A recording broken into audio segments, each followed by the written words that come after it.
DD किसान, बदलते भारत की शान।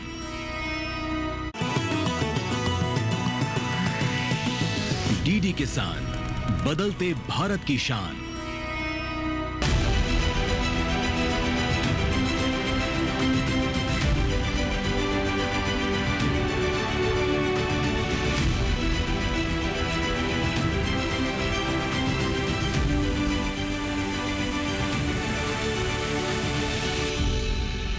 नमस्कार, दूरदर्शन किसान में आपका स्वागत है। मैं हूं सुरेश मनचंदा और आप देख रहे हैं अपना कमोडिटी एक्सपर्ट।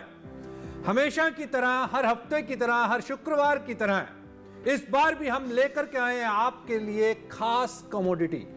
इस बार हम बात करेंगे दालों की। जी हां, दालें। क्या लगता है 2 गुना ज्यादा आयात होने के बाद भारत का दाल बाजार तेज होगा या यहां पर अभी प्रेशर बना रहेगा? जो चना जोर गर्म था, 8,000 रुपए क्विंटल के ऊपर कारोबार करने को आतुर था, उसमें जो गिरावट देखने को मिली वो अभी कितनी मजबूत है, ये हम जानेंगे।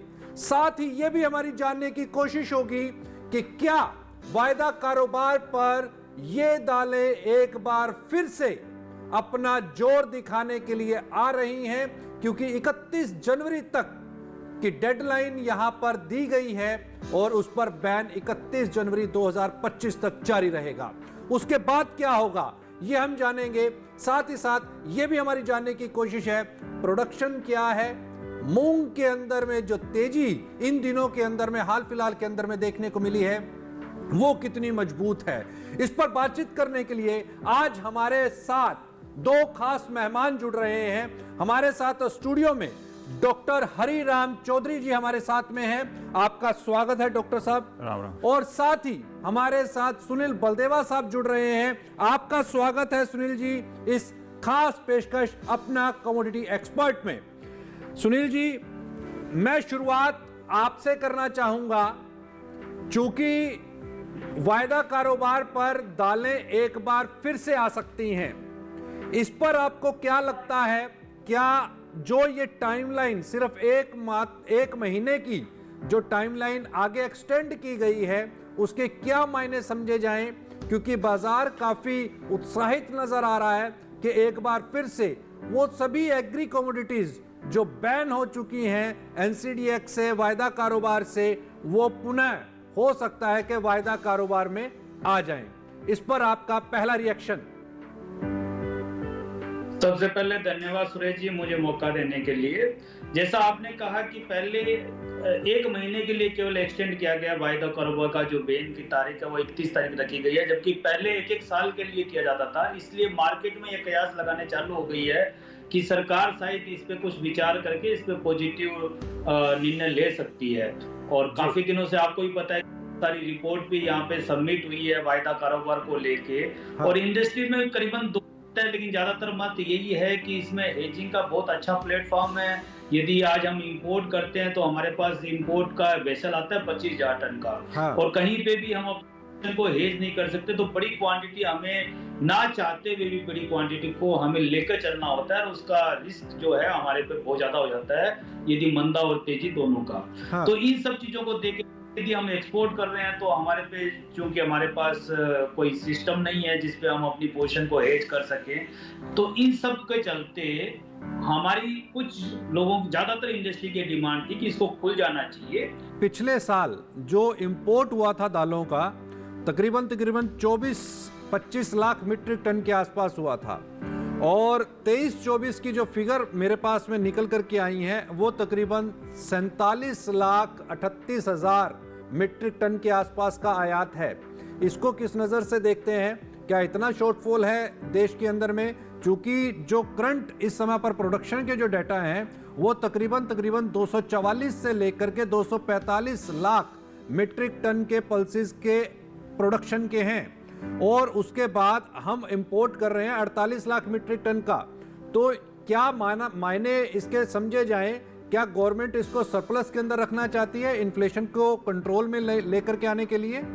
सुरेश जी, मैं इसके लिए आपको पहले ले जाना चाहूंगा। 2015 से 2017 के साल आपकी भी इंडस्ट्री से जुड़े में आपको याद होगा कि बहुत अच्छी तेजी रही थी। जी, उस तेजी के दो डोमेस्टिक में हमारे यहाँ फसल कम हुई थी और इंटरनेशनल मार्केट पहले केवल इंडिया बायर था, उसके बाद इंटरनेशनल मार्केट में कई नए बायर बन गए, जैसे दुबई है, दाल मिलें हो गई, आपका बर्मा है, आपका श्रीलंका है, पाकिस्तान खपत बढ़ गई, बांग्लादेश में खपत बढ़ गई और काफी दालों में पी प्रोटीन के प्लांट के चलते जो कनाडा, यूरोप और ऑस्ट्रेलिया में लगे थे, उसके चलते भी दालों जो है वहां होने लग गई। ठीक है। तो इंडिया के अलावा दूसरे बायर हो गए। टर्की में काफी अच्छी मात्रा में मसूर का खपत होने लग गई। तो इसके से केवल इंडिया पे डिपेंडेंसी नहीं रही। जो देश केवल इंडिया के लोग आते थे उनके यहाँ मार्केट बढ़ गया और वो कई देशों में एक्सपोर्ट करने लगे। तो 2015-16 में जब हमें जरूरत पड़ी तो हमें माल कहीं भी नहीं मिला और यहाँ पे भाव जो है ज्यादा मात्रा में बढ़ गए। तो सरकार ने प्रोडक्शन भी 163 लाख के आसपास का था। जी, काफी कम था, क्योंकि हमारे यहाँ वेदर कंडीशन पे बहुत ज्यादा निर्भर करता है, जो डॉक्टर साहब अभी बताएंगे कि हमारी सारी खेती लगभग वेदर कंडीशन पे, कई बार बारिश ज्यादा, कई बार बारिश कम, गर्मी का कम पड़ना, गर्मी का ज्यादा पड़ना, ठंड का ना पड़ना, ओलों का पड़ना, बहुत ऐसी चीजें हो जाती है वेदर के चलते, जिसकी वजह से हम यील्ड को जो है वो मन माफिक नहीं ले पाते। जो वैसे भी हम बाहर की, यदि हम यील्ड की बात करें तो बाहर की यील्ड के हिसाब से हमारे यील्ड केवल 70% है जी। और उसमें भी यदि कम है तो हम काफी प्रोडक्शन को कम कर लेते हैं और कम पैदा हो जाती है। तो इन चीजों को ध्यान में रखते हुए सरकार ने ये निर्णय लिया कि हमारे यहाँ दालों में हम आत्मनिर्भर बनेंगे। डॉक्टर साहब से सवाल ले लेते हैं। डॉक्टर साहब, एक गवर्नमेंट की ये कोशिश थी, जैसा कि अभी बलदेवा साहब ने भी बताया, 2016-17 से लगातार सरकार ये कोशिश कर रही है कि भारत जो है पल्सेस के अंदर में आत्मनिर्भर बने। और ये कंडीशंस जो हैं 18, 19, 20 के अंदर में कमोबेश होने भी लगी थी, लेकिन उसके बाद फिर से प्रोडक्शन जो है वो डिप पर जाने लगा और एक समय तो 255 लाख टन, 260 लाख टन के आसपास का प्रोडक्शन भी पहुंच गया था। लेकिन क्या वजह आप मानते हैं कि फार्मर पल्सेस को लेकर के उदासीन है और प्रोडक्शन नहीं बढ़ने के कारण क्या आप समझते हैं? देखो, अब दलहन की अपन बात करें जी, तो दलहन में जो अभी इंडिया उत्पादन में भी पहले नंबर पे है जी, और इसका कंजम्पशन के मामले में भी पहले नंबर पे है और एरिया के मामले में पहले नंबर पे। बिल्कुल। और फिर भी अपना जो उत्पादन है, जो अभी बात करें उत्पादन 23-24 की, अपने डाइट रेट और पल्सेस डेवलपमेंट भोपाल से जो भी अपने डाटा 23-24 के डाटा रिलीज किए उन्होंने, तो उसमें 24 मिलियन जो टन जो प्रोडक्शन हुआ अभी का जी, और 27 मिलियन हेक्टर एरिया है। ठीक है। और इसमें देखा जाए तो अपने जो मुख्य स्टेट है अपने, ये मध्य प्रदेश है, राजस्थान है, महाराष्ट्र है, आंध्र प्रदेश है, इनमें मुख्यतः अपनी दलहनी फसलें होती है। ठीक है। और जो अभी मुख्य कारण इसमें क्या है, गवर्नमेंट ने कई स्कीमें भी बीच में लाए थे और राष्ट्रीय खाद्य सुरक्षा मिशन के अंतर्गत दलहनों का जो 2006-07 में इन्होंने लाए थे, और फिर सीड हब के थ्रू भी इन्होंने अभी 16-17 में 100 सीड हब इन्होंने इम्प्लीमेंट किया था। फिर भी जो दालों का और MSP भी इन्होंने बहुत अट्रैक्टिव दी फार्मर को, लेकिन जो दालों का एरिया घटने का कारण ये है क्योंकि आज फार्मर दूसरी फसलों की तरफ एक तो मूव कर रहा है वो, और जो फेवरेबल जो कंडीशन, जैसे कहीं बारिश ज़्यादा हो जाती है तो जिसके कारण भी अपनी जो दलहनी फसलें हैं वो मतलब उसका उत्पादन और अच्छी उन्नत कृषि क्रियाएँ भी नहीं हो पाती है, तो वो सब चीज़ उसका वो लास्ट में जो उत्पादन होता है फेल हो जाता है। इसलिए फार्मर इसे निराश होकर दूसरी फसलों की तरफ जा रहा है। और इसका कारण यही है कि यदि अपन उसमें उन्नत कृषि क्रियाएँ अपनाएं और आने वाले समय के साथ ही जो दूसरे वैज्ञानिक तरीके से अगर अपन खेती करें तो इसका उत्पादन जरूर बढ़ाया जा सकता है। उन्नत कृषि तकनीक से आपका क्या मतलब? देखो, उन्नत कृषि तकनीक का ये मतलब है कि कृषि जब किसी बुआई करते हैं, बुआई से लेके कटाई के तक उसमें वैज्ञानिक तरीके से खेती करना होता है। कहाँ से बीज लेना है, उन्नत किस्म का बीज लेना है, कौन से एरिया के लिए किस वैरायटी है, और वहाँ पे किस प्रकार की मिट्टी है, साथ ही साथ उसमें पोषक तत्व प्रबंधन, उसका पानी का सिंचाई का प्रबंधन, उसमें खरपतवार प्रबंधन, कीट एवं व्याधियों का प्रबंधन। तो ये इन सभी का एक इंटीग्रेटेड करके और जो लास्ट में जो अभी प्रोडक्शन होगा वो जो जरूर ज़्यादा होगा। वक्त हो गया यहाँ पर एक ब्रेक का। ब्रेक के बाद में सुनील बलदेवा जी से ये जानेंगे कि चने के जो इस समय पर प्राइस चल रहे हैं उसमें कितना उछाल देखने को मिल सकता है, या फिर तेजी जो बन रही थी चने में क्या वो काफूर हो गई है, ये हम जानेंगे एक छोटे से ब्रेक के बाद।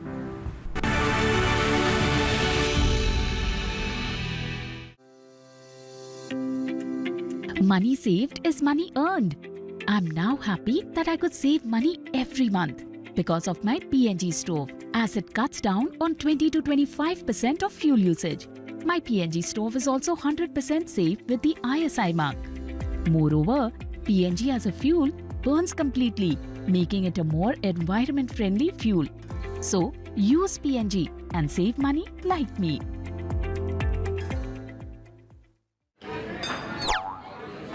अरे रे, सावधानी हटी तो जेब कटी। ना, मेरी ईमेल आईडी और मोबाइल नंबर है बैंक में रजिस्टर्ड। तो डिजिटल पेमेंट में धोखा हुआ कभी तो अलर्ट्स मिलेंगे तभी के तभी। पर पैसे तो गए। नहीं, पैसे नहीं गए। नहीं जो की लापरवाही तो नहीं करनी पड़ेगी भरपाई। और सुनिए, समय से जो की शिकायत मिलेंगे आपको रिफंड सही सलामत। अब यह कहता है कि जानकार बनिए, सतर्क रहिए। पैसा बचाना पैसा कमाने के बराबर है। अब मैं खुश हूँ कि मैं अपने PNG स्टोव की वजह से हर महीने कुछ पैसे बचा सकती हूँ। जैसे ये 20 से 25% तक फ्यूल के उपयोग को कम कर देता है। मेरा PNG स्टोव ISI मार्क के साथ 100% सुरक्षित भी है। इसके अलावा PNG फ्यूल के रूप में पूरी तरह से जलता है, जिससे इसे पर्यावरण के अनुकूल फ्यूल के नाम से जाना जाता है। तो PNG फ्यूल का उपयोग करें और मेरी तरह पैसे बचाएं।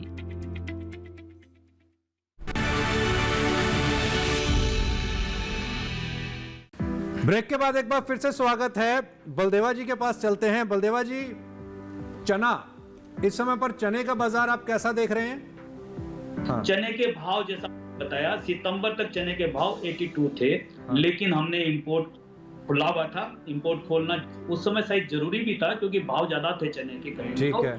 लेकिन इंपोर्ट को अनलिमिटेड खोल दिया। हाँ। जितना माल आना चाहे आ जाए। तो उससे क्या हुआ कि आज चने के भाव 58 रुपए किलो हो गए। यदि एमएसपी जबकि हमारी 5650 है। हाँ। आजकल किसान और किसान का बच्चा दोनों पढ़े लिखे हैं, उनको भावों को और इंटरनेशनल मार्केट का पोर्ट पे क्या भाव है वो सोशल मीडिया के द्वारा और टीवी के द्वारा उनको पता चल जाते हैं, और वो पता भी करते रहते हैं। वो व्यापारियों को भी पूछते रहते हैं क्या भाव है, जनवरी के चने क्या भाव है, आगे के चने क्या भाव मिल बाहर के चने का क्या। अभी यहाँ से आपको क्या तेजी दिखाई देती है क्या चने में? वही उसी चीज पे आ रहा था। हाँ। तो उन्होंने चने की बुआई की तरफ भी विमुख हुए, चूंकि उनको काबली चने का अच्छे भाव मिले, उन्होंने काबली चने का प्रोडक्शन बढ़ाया। एमपी के बहुत सारे एरिया और एमपी के लगे हुए महाराष्ट्र के एरिया में आपको चने की इस बार फसल बहुत ज्यादा दिखाई देगी, क्योंकि चने का एक्सपोर्ट अच्छे दाम पे हुआ और इंटरनेशनल मार्केट में चने का अच्छा रहा। एक रिपोर्ट है हमारे पास में पल्सेस को लेकर के, उस पर एक नजर डालते हैं। ये रिपोर्ट आपके टीवी स्क्रीन पर। भारत की प्रमुख दलहनी फसलों में अरहर, चना, मूंग, मसूर, उड़द, राजमा, मटर, लोबिया और कुल्थी वगैरह शामिल हैं। विश्व की 90% अरहर, 75% चना और 37% मसूर भारत में ही उगाई जाती है। सबसे ज्यादा उत्पादन मध्य प्रदेश, उत्तर प्रदेश, महाराष्ट्र, राजस्थान, आंध्र प्रदेश, कर्नाटक और पश्चिम बंगाल के डेल्टा क्षेत्र में होता है। 2013-14 के दौरान भारत में 1 करोड़ 92 लाख टन के करीब दालें उपजी थीं। 2023-24 के दौरान इनकी पैदावार 2 करोड़ 42 लाख टन तक जा पहुंची। हालांकि पिछले 3 साल के दौरान उत्पादन इससे थोड़ा अधिक था। यहाँ ये जानना भी जरूरी है कि देश में सबसे ज्यादा उपयोग अरहर की दाल का है। 2030 तक भारत को 3 करोड़ 20 लाख और 2050 तक 3 करोड़ 90 लाख टन दालों की जरूरत होगी। डॉक्टर साहब, अभी जैसे बलदेवा साहब ने कहा एमएसपी प्राइस किसान को कहीं ना कहीं अट्रैक्टिव नहीं मिल रहा। वो उससे नाखुश नजर आ रहा है, जिसकी वजह से वो वापस से अन्य फसलों की तरफ चला गया है, कैश क्रॉप्स की तरफ चला गया है। और ये तो प्रवृत्ति है कि जहां पर उसको पैसा ज्यादा मिलेगा वो उस तरफ मूव कर जाएगा। तो क्या आप भी यही देख रहे हैं, क्योंकि फील्ड के ऊपर पे आप लोग रहते हो, तो फील्ड के ऊपर पे किसान क्या कंप्लेंट आपसे करता है और किस तरीके की उसकी मानसिकता उस समय पर रहती है? देखो, अपने जो किसान भाइयों की जो मेन जो एमएसपी को लेके जो उनकी चिंता होती है, हाँ। कि उनका जो पूरा उत्पाद है, हाँ। अपने पल्सेज का जितना उत्पाद है वो उत्पाद उसको पूरा एमएसपी पे नहीं मिल पाता है।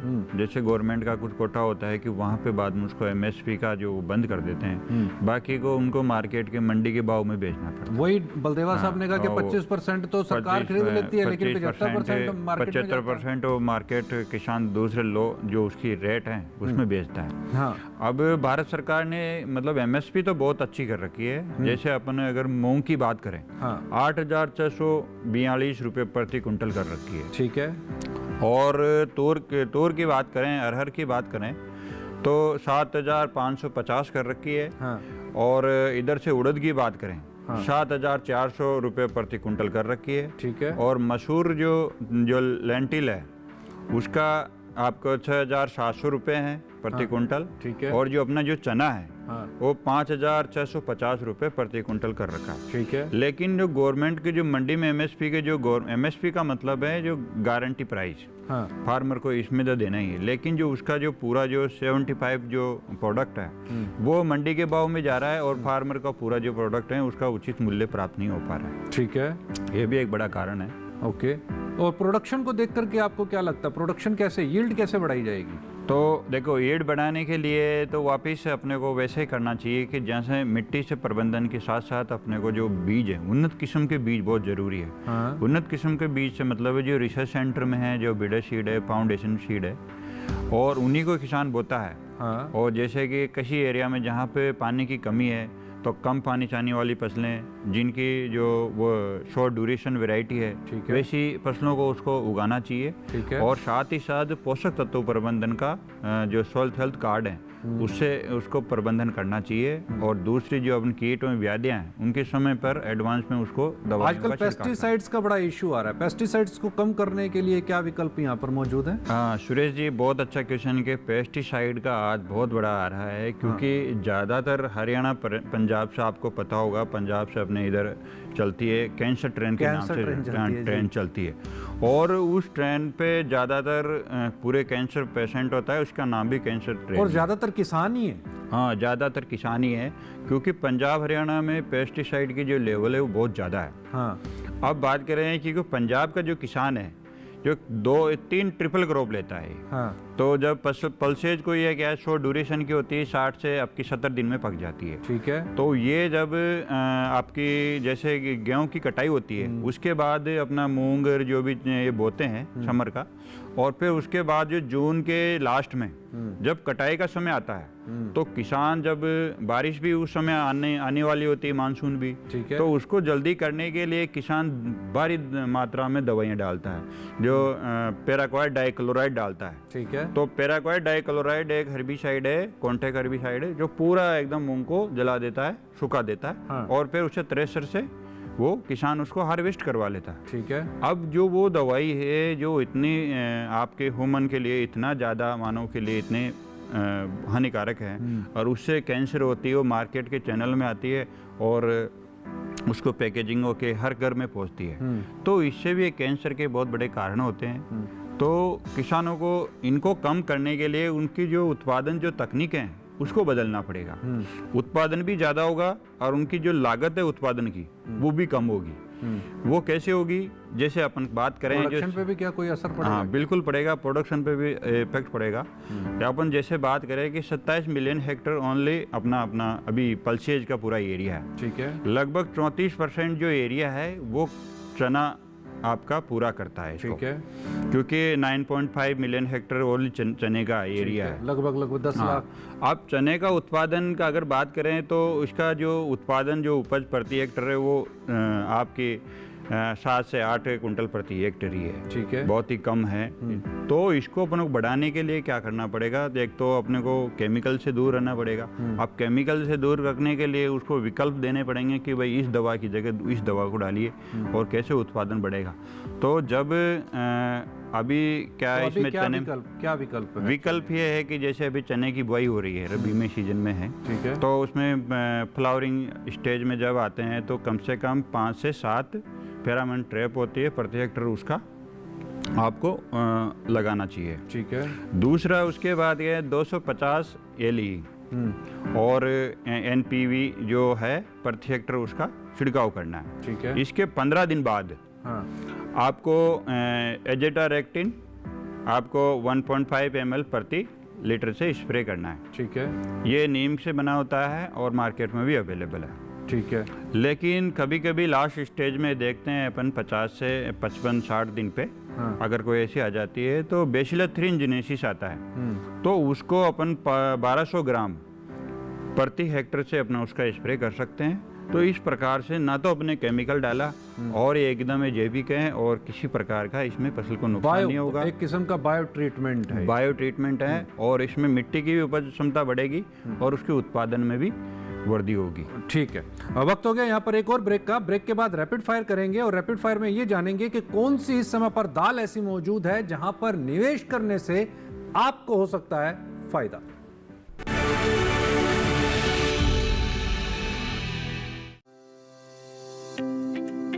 Money saved is money earned. I'm now happy that I could save money every month because of my PNG stove, as it cuts down on 20 to 25% of fuel usage. My PNG stove is also 100% safe with the ISI mark. Moreover, PNG as a fuel burns completely, making it a more environment-friendly fuel. So, use PNG and save money like me.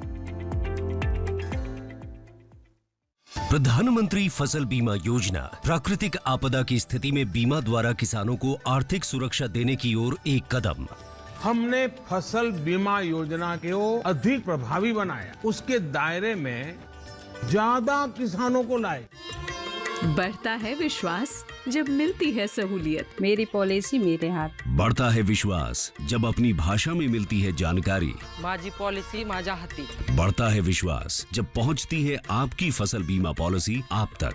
मारी policy मारे हाथ। बढ़ता है विश्वास जब policy की एक एक बात समझाते हैं द्वार पर आकर। मेरी पॉलिसी मेरे हाथ अभियान के तहत बीमा कंपनियां पहुंचा रही हैं आपकी फसल बीमा पॉलिसी आपके द्वार। अपनी फसल बीमा पॉलिसी और जानकारी लेने जरूर आएं। फसल बीमा से संबंधित जानकारी के लिए हेल्पलाइन नंबर 14447 पर कॉल करें। फसल बीमा कराओ, सुरक्षा कवच पाओ। पैसा बचाना पैसा कमाने के बराबर है। अब मैं खुश हूँ कि मैं अपने पीएनजी स्टोव की वजह से हर महीने कुछ पैसे बचा सकती हूँ। जैसे ये 20 से 25% तक फ्यूल के उपयोग को कम कर देता है। मेरा पीएनजी स्टोव ISI मार्क के साथ 100% सुरक्षित भी है। इसके अलावा पीएनजी फ्यूल के रूप में पूरी तरह से जलता है, जिससे इसे पर्यावरण के अनुकूल फ्यूल के नाम से जाना जाता है। तो पीएनजी फ्यूल का उपयोग करें और मेरी तरह पैसे बचाएं।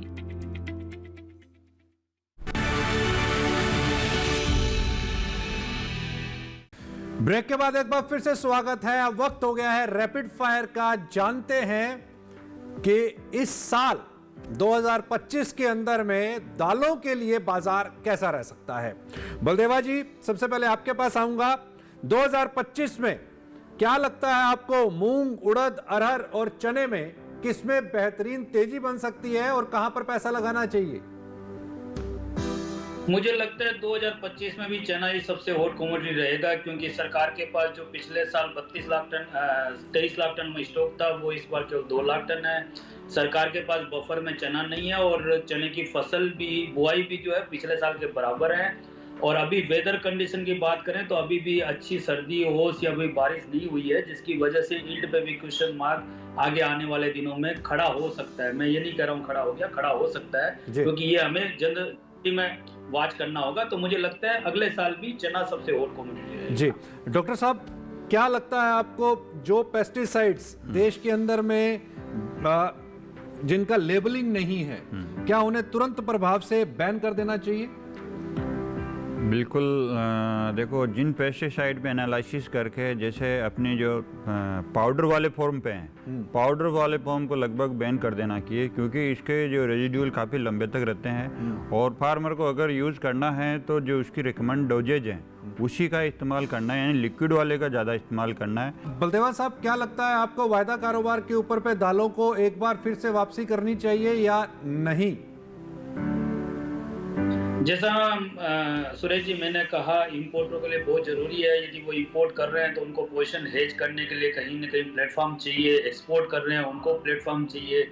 यदि कोई दाल या बेसन बना रहा है, उसका बल्क में डिमांड आ जाती है, तो उसको भी अपनी पोजीशन हेज करने के लिए एक प्लेटफॉर्म चाहिए, इसलिए बहुत जरूरी है। लेकिन वो एक अच्छा खासा डेवलप होना चाहिए जिसमें सौदे उतर सके, कोई ग्रुप या कोई व्यक्ति या कोई संगठन इसको मैनिपुलेट ना करे, इसके लिए भी बहुत जरूरी है। ये भी सरकार को और रेगुलेटर दोनों को ध्यान रखना होगा। जी डॉक्टर साहब, क्या लगता है भारत कब तक आत्मनिर्भर दालों में हो जाएगा? बिल्कुल, आपने देखो बहुत बड़ा क्वेश्चन किया है और इसमें भारत सरकार की काफ़ी योजनाएं, इसमें अभी कल्याणकारी योजनाएं भी काम कर रही है जी। और उनका जैसे अभी कहना है कि कहीं भी सर्वे से, गवर्नमेंट स्कीम से भी कहना है कि 2032 तक इनका प्लान है कि पूरा आत्मनिर्भर हो जाएंगे। कुछ संस्थाएं इसको 2030 तक भी बोलती है, लेकिन मुझे लगता है कि अगर उन्नत कृषि प्रणाली अपनाई है तो अपन उसके पहले भी आत्मनिर्भर हो सकते हैं और आज अपन इंपोर्ट कर रहे हैं, आने वाले समय पर हम एक्सपोर्ट भी कर सकते हैं। जी बहुत बहुत बढ़िया। क्या बिल्कुल निश्चित तौर के ऊपर अगर भारत दालों में आत्मनिर्भर हो जाता है तो और एक्सपोर्ट करने लगता है तो एक नया बाजार जो है वो भारत के लिए खुलता हुआ नजर आएगा। सुनील जी, आप हमारे साथ बने रहे, इसके लिए आपका बहुत बहुत शुक्रिया। डॉक्टर साहब, आप स्टूडियो में हैं, इसके लिए आपका बहुत बहुत धन्यवाद। बहुत धन्यवाद। और अब वक्त हो गया है ये जानने का कि पिछले हफ्ते जो हमने आपसे सवाल किया था उसका सही जवाब क्या है और साथ ही उसके विजेता कौन कौन हैं। तो ये स्क्रीन के ऊपर आपकी पिछले हफ्ते का सवाल था, मेंथा के उत्पादन में उत्तर प्रदेश का योगदान कितना है। ऑप्शंस थी 80%, 60%, 40% और 20%। और सही इसका जो जवाब है वो है 80%। मेंथा के उत्पादन में उत्तर प्रदेश का जो योगदान है वो 80% का है, यानी ऑप्शन ए। और जो इस सवाल के जवाब के देने वाले जो विजेता हैं वो आपकी टीवी स्क्रीन पर।